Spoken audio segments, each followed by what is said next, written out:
First movie on our list, Fair Game, starring Billy Baldwin and Cindy Crawford with a little dash of Selma Hayek. Your girlfriend. I know, I love it. Just a sprinkling. Just a sprinkling of Selma Hayek. All right, Jude, take it away. What is this movie all about? 1995 Fair Game. Rated R with a runtime of 1 hour 31 minutes. Had a budget of $50 million. What do we think this brought into the box office? How did it flop with only $50 million? 95 money. Wow. I don't know, 30 million. I think you're stretching it. I'm going to say like 5, maybe less. Really? Let's meet in the middle. $11 million. That's brought it? in. Yes, I win the showcase showdown on that one because I did not go over. Sure. You win a speedboat. I win a wooden acting, not an actress. Dude, Billy Baldwin has like just a punchable face.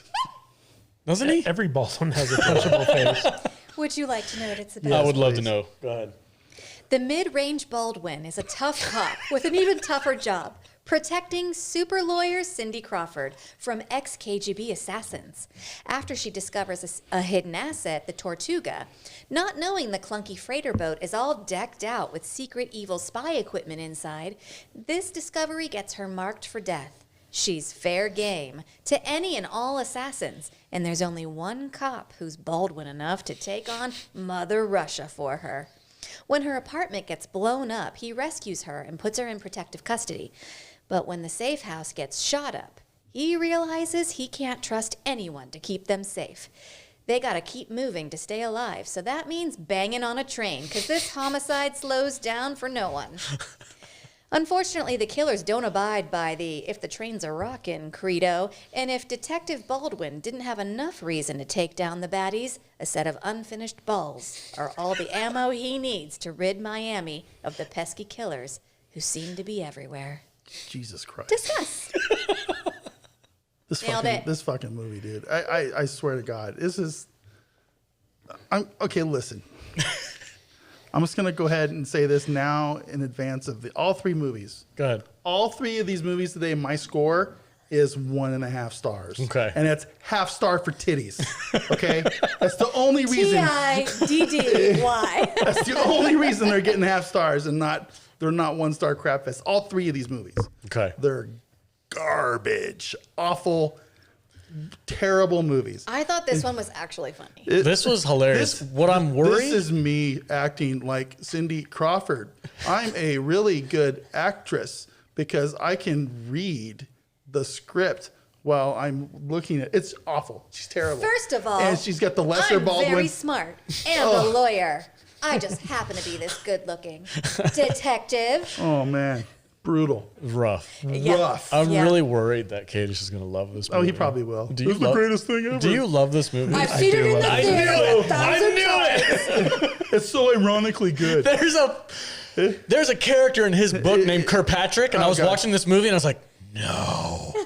Please tell me you didn't name your character. I didn't. Okay, thank Jesus. God. Whew, dodge that bullet. Do you have the collector box set of this movie, babe? I wish.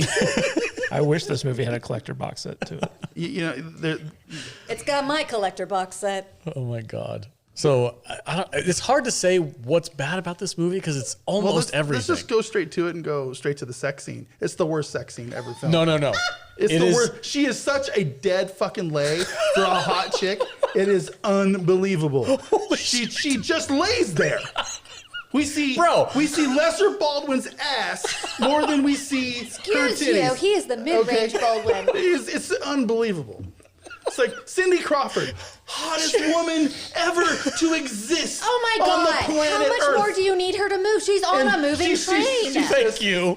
She's just I thought she was bent over. She was laying on the hood of a car. It probably wasn't even her. It was probably some other body double's legs over his fucking legs. Blame that girl for being a dead leg. It was unreal. It was It's Billy the Baldwin's worst. butt. I'll blame the director. It's like, hey, Cindy, give us a little more pelvic thrust. No, something. he was like, Come on. listen, this is my scene. You tone it down. It's the worst. She was like, are you sure? And he was like, this is my time to shine. It's like, at least we got, the side boob scene with a little bit of a nip with the sun going down behind it between two window Yeah. shields. That was kind of nice. I was like, Well, oh, well, there's Cindy Crawford. I gotta talk. Okay, I gotta talk about the sex scene because I laughed out loud. awful. It was It was hilarious. worse. No, Oh, I laughed out loud through the whole damn movie. oh, yeah. it was for sure. unintentionally hilarious because they're in In a train. We got to give some context because Cage is going to lose his shit. Yeah, I know. The bad guys are chasing them. They find their way onto a train to try to escape. He And leaps from a moving car Right. onto the train. in the most and obnoxious she's possible like, that way. was so hot, we have to immediately Dude, fuck. they were punching each other, or she was punching him She in the slapped face. him. I don't know, said something mean. Yeah, And then they immediately started hardcore making Which out. is how I've had sex every time. I can confirm that. Oh, Jesus. God damn it. Anyway, super awkward. I mean, he's seen it. But the best part, dude, it's just a scene of Billy Baldwin's ass with a laser pointer from the bad guy. The dude goes up. I forgot about that. He has the laser pointer. He pauses on Billy Baldwin's ass and goes, huh. And then keeps going up. And then he stops again on Cindy Crawford's tits and goes, huh. It's so bad. And it gives them time to pull a gun out and shoot him before he can assassinate them. Most hilarious freaking death ever. It was just If so anything funny. in the whole world will stump an assassin, it's watching people have sex. It's watching people have sex. Yeah, they don't know what to aim for. I know it stopped me for at least a couple seconds, but especially if it was Cindy Crawford. Get out the Lubriderm. I know, Lubriderm, baby. That was my go-to lotion of choice when I was a child. Listen, when you start using a real lube, you're going to lose your fucking mind. You're going to be like, holy shit, this was here the whole time? Wow. It's like... This episode brought to you by Lubriderm. Warning, Lubriderm does not endorse the Salty Nerd podcast. Yet. Crusty socks and Lubriderm, everybody. Yes. Uber lube. The lube for the Ubers. And we just lost 3 patrons. Okay. But yeah. All right. Anyway, this movie also has got to win some awards for the most random explosions. Anytime a car gets hit by anything, Oh, God. Anytime anything gets hit, giant explosion. giant flaming explosion. Which I think was 40 million of this $50 million budget was just Probably. explosions. Yeah. Every single 80s and 90s buddy movie action cop cliche trope was in this pile of shit movie. Yeah. You are correct. It was crazy. Yeah. So, My favorite explosion, though, the KGB assassins go after Cindy Crawford and they set a bomb in her apartment. So when she turns the TV on, it triggers the bomb, and they blew the cat up. But the best part about this is when she's sitting out there on the balcony, and she's just like, oh, I'm just casually sitting on my balcony looking sexy. Yeah. And then the freaking explosion goes, and you just see, I don't know if it was a stunt double or just a rag doll. Her fucking body. It just goes flying off the edge into I the water. literally heard pew in my head when I saw that scene. I was dying laughing. It was so unintentionally funny because they're trying to make it serious. And Billy Baldwin, the badass that he is in this movie, when he finds out, happens to pull up 5 seconds before the explosion. yes, well, that's Cindy Crawford. The lesser Baldwin. Oh my God. Listen, I just pictured Keanu Reeves. I was just going to say, I'm convinced that this movie was made for Keanu. It was. He turned down the male. Oh, really? Oh, get the fuck out. I had no idea. No, they wanted him in the movie, and he was like, nah. No, man, that sounds terrible. This movie's too stupid even for me. I'm going to go make Speed. Sounds too serious. Make a cool movie like Point Break. Bro, I just watched Replacements. Awesome freaking Keanu movie. I love that movie. Every dude I know loves that I movie. love that movie. If this was a Keanu movie, I probably would have liked it. it would be better. It would be better. 100%. I Yes. think you might be right. Oh, 100%. But anyway, I am a detective. and Selma Hayek's like my ex-girlfriend. Dude, You know what I they would should have done? understand why Selma Hayek was his ex-girlfriend What they more should if have it was done- Keanu Reeves. Yeah. What they should have done is made this a Johnny Utah movie. yes. The Johnny Utah universe? Yes. He could Fixed have just been Johnny Utah in the same Yeah. fucking thing. When right? was Point Break? 92? 94? I have no idea. I'm looking it up. They could have made it. They could have like adjusted some things and It could have been, sure. it could have been a sequel to Point Break. yeah, 100%. I would have been down with that. That would have been would've great. too. recast Cindy Crawford with somebody who can act. You know. Oh, Point Break was 91. This was 95. This could definitely have been the Johnny Utah universe. Put Sandra Bullock into Cindy Crawford's role. Yes. We're done. Cast over. Remade the movie. This movie made $100 million more. Yep. Easily. 100%. Yep. My second favorite thing is the Billy Baldwin slow motion jump into the water while shooting his guns. Oh yeah, it's brutal. Fantastic. Yeah, it was amazing. I'm like, I don't think they even slowed down the film. I think that's just how he jumps. The building is already done exploding, and the KGB agent is like running towards them with a machine gun, and instead of just like holding his ground and shooting, he decides to sprint towards nothing and jump into the water for no reason.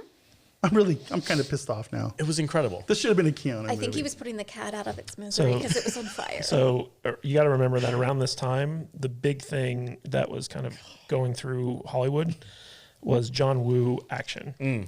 And so you'll see this in Barbed Wire too. Like a lot of the kind of action is hyper stylized. I just slow pictured motion. a bunch of doves flying out of it. Yeah, pretty much. So like Hollywood was doing its best to mimic Hong Kong action, especially with the gunplay and stuff. So, I'm sorry, we were watching the scene where Selma Hayek just dumps all of his shit in the street with her truck, and then picks up a baseball bat and starts hammering on everything. I love Selma While Hayek. traffic is trying to get by. She acts the hell out of this scene. So one of the interesting points about this movie is that it went through extensive reshoots.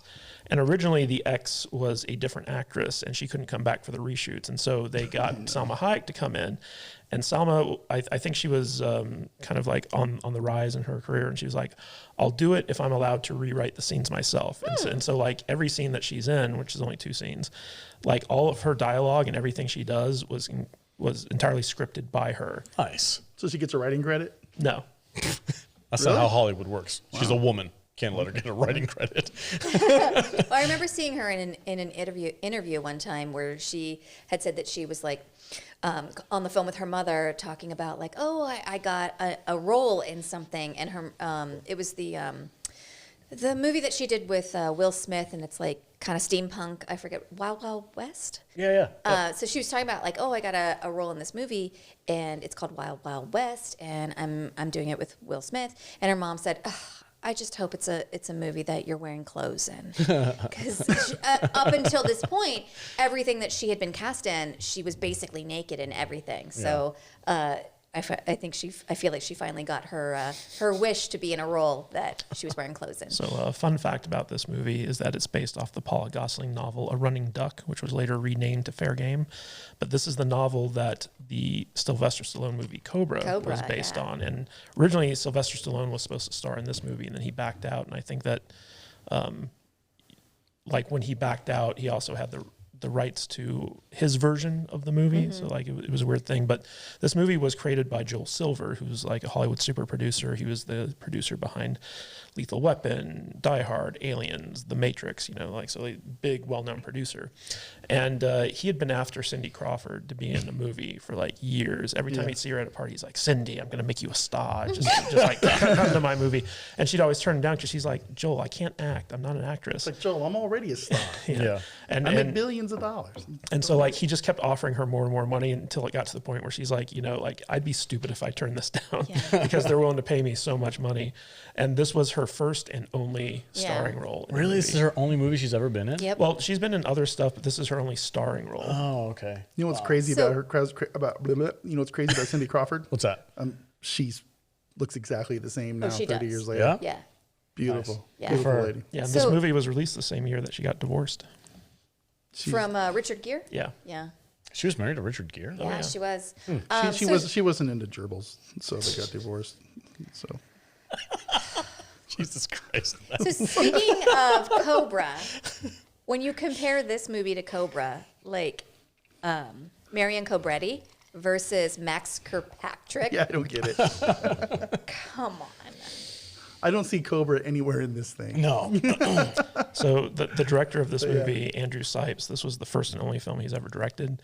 And Cindy Crawford talked about how terrible he was to work with. Oh, no. She just said that he was not a good director for someone who'd never acted before. And he said she said that he was very short with her. And actually, just go do the scene.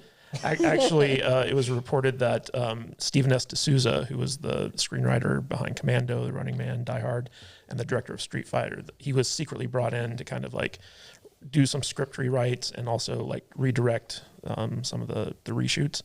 And apparently Andrew Sipes was just kind of like a yes man on set for Joel Silver, and nobody really liked him all that much. And so like this is the only movie he ever directed. But getting to the part where Alex says, Kadish, did you like this film?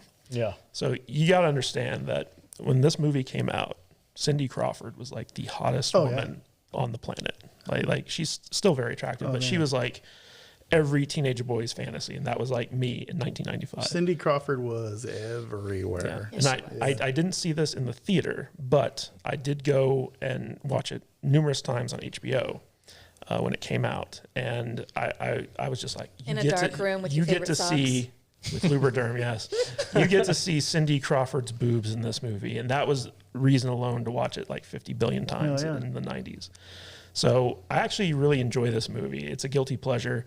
It's not a good movie, but like it's an entertaining movie in the sense that like you know how bad it is.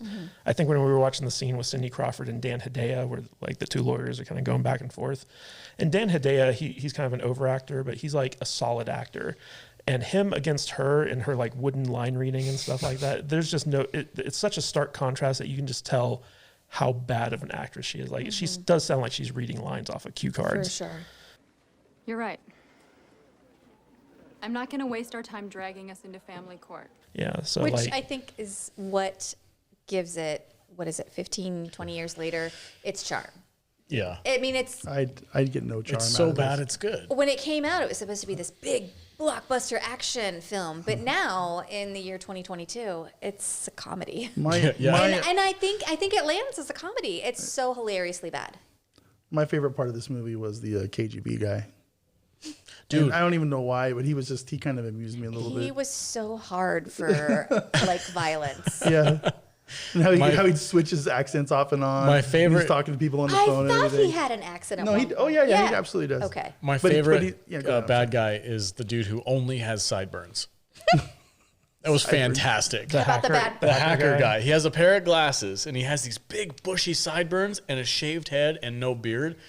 Literally, all it is just sideburns. That's all. It was. I was watching this movie. That's a crazy look. I was so distracted. I'm like, what is happening? Well, it's funny. Stephen Burkoff, who plays like the KGB bad guy in this, like he was in the show Vikings. He was like one of the Viking kings that teams up with the Suns for like the big battles towards the end of the show. One of the later seasons, right? Yeah, we also have Shooter McGavin in this. Yeah. Christopher And Eccleston. also, That's right. Yeah. the bad girl who was in T2, she was Jeanette the stepmother. Goldstein. Yeah. But she was also in Aliens. She was Rodriguez. Oh, in that's She Aliens. was the Right. KGB lady, right? Yeah. She was the Russian assassin lady. Vasquez. Vasquez. Yeah.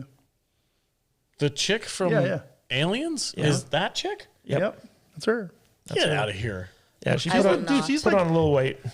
Are you sure? yeah, I think so. 100%, yeah. Wow, that's so weird. Doesn't look anything like her. I never would have guessed. I never look thought it up. I never put her in Aliens and Terminator 2 together either.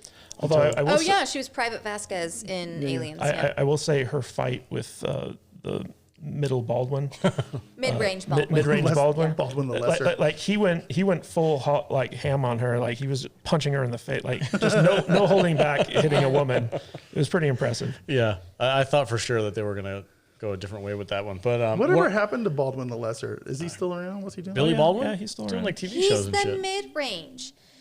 Stephen Baldwin is the lesser Baldwin. No, he's way cooler than both his brothers. I don't know that you know what you're talking about. It's just Billy Baldwin. That's there's- that's the Baldwin the younger, and this was Baldwin the Lesser. I disagree. And he got Baldwin, the Alpha Baldwin. Alpha Baldwin is Alec Baldwin. Yeah. Yeah, for sure. Oh man, there was one scene that freaking cracked me up. Is they were using that infrared giant telescope thing in the truck to look through the building to find out where everybody was. It was like a heat signature. Yeah, but it was the graphics that they used were super weird though. Super because pixelated, They were right? like all pixelated, Yeah. but then there was like flames coming off of people. So like you'd scroll Body over heat. and you'd see Cindy Crawford laying in bed, and it's just like this freaking flame effect Because she's hot. because she's super hot. Yeah. And then they're looking for Billy Baldwin, and he's in the shower, and he turns the cold water on. My favorite scene. And he's like, "Wait, I see a third one on the second floor. He just disappeared." Because the cold water from the shower completely negates his body heat. Their tech could not compete with cold water. It was amazing. He just completely disappears, and you're like, "We don't know where he is." Because a cold shower and then is magic. At the right moment when he's ready to kill one of the assassins, his body heat reappears. He's like, "He's right behind you." I do get a kick They're out like of wizards. I do get a kick out of 2022 me watching movies that I used to think were cool, 30 years ago. Especially when it comes to computers and phones and that kind of thing, and it's fun. Oh, remember when Cindy Crawford goes into like the computer shack and the nerd guy is there and she has to like seduce him to let her use the internet. Like, are you here for hardware or software? and she's like, Hardware. oh, hardware for sure. And his glasses get all steamy.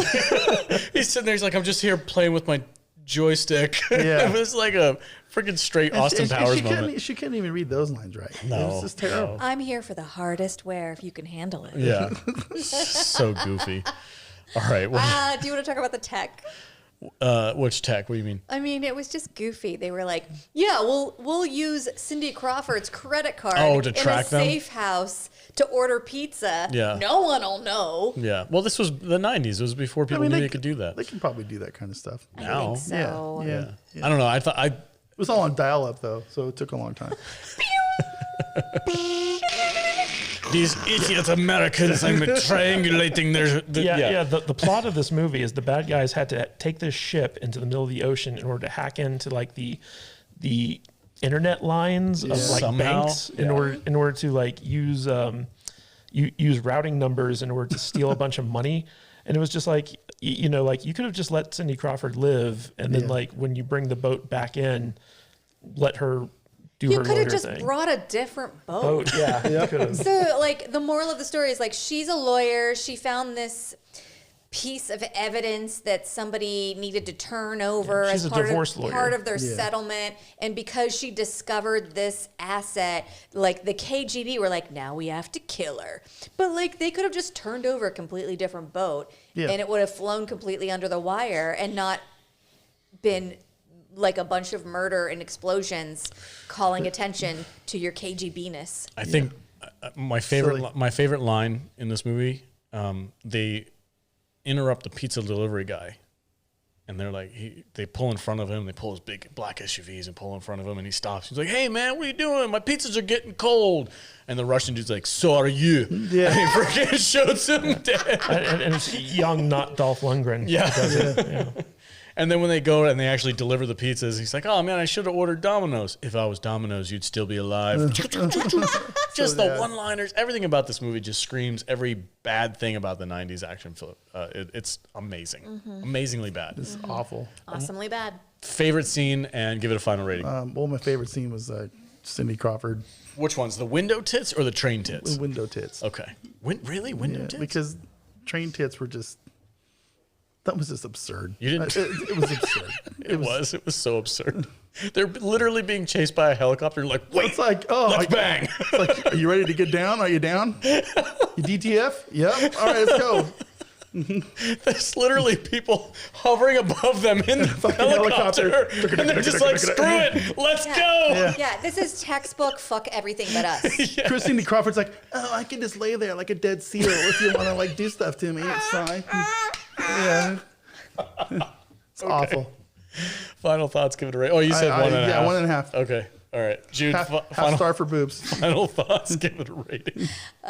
So through this movie, about midway through, I kept saying to myself, like, God, can she take a fucking shower already? Because she was literally like in the sewer or whatever outside of her apartment building, and everybody's talking about how bad she smells. And then they take her to this safe house, and she's laying on a bed, and she's covered in soot. And I was like, Jesus, get in the shower, you dirty bitch. And then for the rest of the movie, all she does is shower. And I was like, okay, settle down. How many times did she change her shirt?